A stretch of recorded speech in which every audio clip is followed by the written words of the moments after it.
नगर निगम जबलपुर में गुरुवार को महापौर जगत बहादुर सिंह अन्नू के द्वारा राजस्व विभाग की बैठक का आयोजन किया गया, जहां टैक्स के संबंध में चर्चाएं की गई। कितना टैक्स अभी तक आ चुका है और कितना टैक्स अभी तक बाकी है, इन तमाम पहलुओं पर चर्चाएं की गई। महापौर ने बताया कि विकास के लिए धन की आवश्यकता होती है, जिसे लेकर टैक्स वसूला जा रहा है। हालांकि उन्होंने कहा कि अभी भी कुछ गवर्नमेंट की संस्थाएं प्राइवेट सेक्टर में टैक्स नहीं आ पा रहा है या फिर उन्हें टैक्स देने का मन नहीं है, लिहाजा कानूनी तौर पर ऐसे लोगों पर कार्रवाई की जाएगी। आगे उन्होंने कहा कि शहर में जो नई संपत्तियां लोगों के पास बनाई गई हैं, उनका रजिस्ट्रेशन करवा लें। हालांकि अगले माह अक्टूबर में एक कैंप भी लगाया जाएगा, जिसमें नए करदाताओं को अपनी संपत्ति का रजिस्ट्रेशन करने के लिए प्रेरित किया जाएगा। इस माह लगभग 50 करोड़ रुपए का लक्ष्य टैक्स में रखा गया था, लेकिन अब तक 32 करोड़ रुपए ही टैक्स के रूप में नगर निगम में जमा हुए हैं। महापौर ने सभी शहरवासियों से अनुरोध किया है कि अपना टैक्स समय पर जमा कर दें और किसी भी असुविधा का सामना न करना पड़े और टैक्स अदा करने के बाद जबलपुर शहर में विकास किया जाएगा। आज रेवेन्यू विभाग की बैठक ली गई और उसमें चूँकि विकास के लिए धन की आवश्यकता होती है और निश्चित तौर पर जबलपुर शहर में हम लोग सबसे कम टैक्स लेते हैं।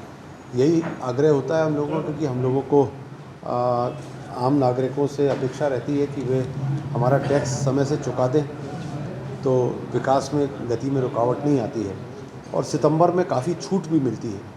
उसको ही लेकर आज बैठक थी कि कितनी क्या गति है, कितना टैक्स आया है, कितना टैक्स और आना बाकी है। अरबों रुपए हमारा एरियर्स में है जो हमको नहीं मिल पा रहा है। बहुत सारी इंडस्ट्रीज़ हैं, बहुत सारे गवर्नमेंट डिपार्टमेंट्स भी हैं, कमर्शियल प्रॉपर्टीज़ भी हैं। हम लोग लगातार कोशिश ये कर रहे हैं कि समन्वय के साथ हमको पैसा आ जाए और हम विकास के काम में किसी प्रकार का अवरुद्ध पैदा नहीं हो, परंतु ऐसा नहीं हो रहा है। कुछ कमर्शियल प्रॉपर्टीज़ या कुछ गवर्नमेंट की प्रॉपर्टीज़ ऐसा लग रहा है कि वो देने इच्छुक नहीं है। तो जो भी कानूनन प्रावधान हम लोगों के पास उसमें है, निश्चित तौर पर हम लोग उसको लागू करेंगे और टैक्स हमको मिले ये सुनिश्चित करेंगे। ऐसा अधिकारियों को आज निर्देशित किया गया है। किसी को कहीं भी गलत परेशान किया जाएगा तो अधिकारियों पर कार्रवाई भी होगी और अगर टैक्स आ सकता है और नहीं लिया जा रहा है तो उस पर भी अधिकारियों को ऊपर कार्रवाई की जाएगी। और जो टैक्स देने से बच रहे हैं या नहीं दे रहे हैं या गुमराह कर रहे हैं तो उन प्रॉपर्टीज़ पे भी हम लोग निश्चित तौर पर कार्रवाई करेंगे। देखिए, प्रॉपर्टीज़ बढ़ाने के लिए हम लोग कैंप लगाने की प्लानिंग हम लोग ने की है, पर वो 1 अक्टूबर के बाद ही होगी, दशहरे के बाद होगी। और जितनी प्रॉपर्टीज़ बड़ी हैं उनको रजिस्टर करने के लिए हम लोग कैंप की भी व्यवस्था करेंगे।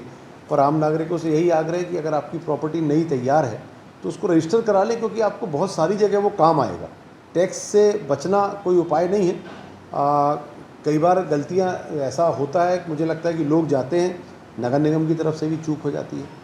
आम नागरिकों से यही अपेक्षा है कि वे अपनी नई प्रॉपर्टी को रजिस्टर कराएं और नगर निगम के अधिकारी कर्मचारियों को कहा गया है कि आप ऐसी कोई भी प्रॉपर्टी, हमारे कोई देवतुल्य नागरिक आते हैं तो उनको आदर सत्कार के साथ उनकी प्रॉपर्टी को रजिस्टर करें और टैक्स लें।